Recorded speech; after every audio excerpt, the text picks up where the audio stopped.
यदि आपके जीवन में है, श्रेष्ठ संस्कार यदि आपकी जिंदगी में है, तो आपने जो शिक्षा ग्रहण करी है, आपके पास में जो धन आया है, संपदा आई है, जो शिक्षा आई है, आपके भीतर का संस्कार, आपको शिक्षा और धन के साथ में यदि संस्कार का मिश्रण हो जाता है, तो आप जगत के वो स्त्री वो पुरुष बन जाते हो जो जीते जी तो पुजाते ही हो, मरने के बाद भी पुजाते हो। संस्कार का पुट उस शिक्षा में, संस्कार का पुट उस धन में हमको और आपको एक ऊर्जा प्रदान करता है,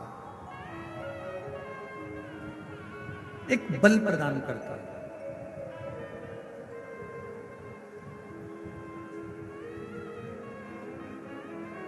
कल कथा में कहा था,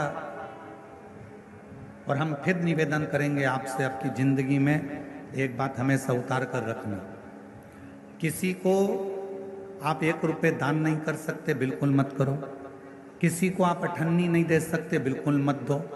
इस व्यासपीठ से हम करें, और एक बार नहीं, हम पहले भी कह चुके, आप किसी को अठन्नी मत दीजिए, 1 रुपया मत दीजिए। आप एक काम करो, अपने घर को, बच्चों को अच्छी शिक्षा दीजिए, और घर के बच्चों को शिक्षा अच्छी दे रहे हो तो फिर उसके साथ एक काम करो, अपने परिवार में कोई पढ़ने का, कोई विद्या अध्ययन करना चाहता है और उसके पास में पढ़ने के लिए पैसा नहीं है, तो उसकी पढ़ाई की, उसकी शिक्षा का पैसा आप दीजिए। और अगर घर में भी अगर बच्चे अच्छे पढ़ रहे हैं और पैसा है, तो पड़ोस में देखो कि कोई शिक्षा अध्ययन करने वाला हो और उसके पास धन नहीं है, तो उसकी शिक्षा का खर्चा आप उठाइए। और वो भी है तो फिर अपनी कॉलोनी में, अपनी सोसाइटी में, अपने एरिया में देखिए कि कोई बच्चा पढ़ने में कमजोर है और उसको पढ़ना है, उसके पास धन नहीं है, तो उसके शिक्षा का पैसा आपको देना चाहिए। एक शिक्षा और एक चिकित्सा,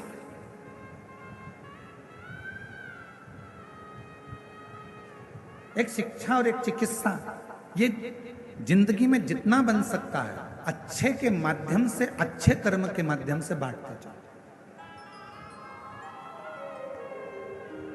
और मत बुरे कर्म कर बंदे, वरना पछताएगा।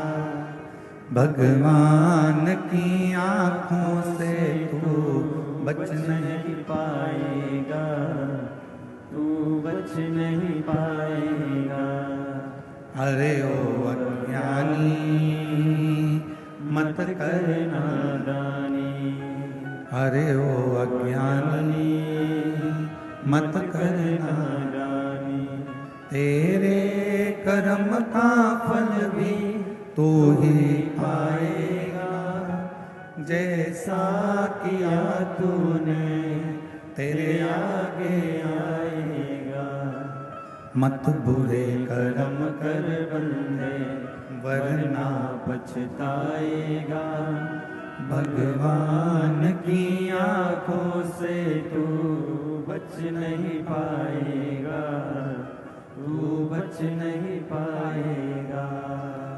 अरे ओ अज्ञानी मत कर नादानी, अरे ओ अज्ञानी मत कर नादानी।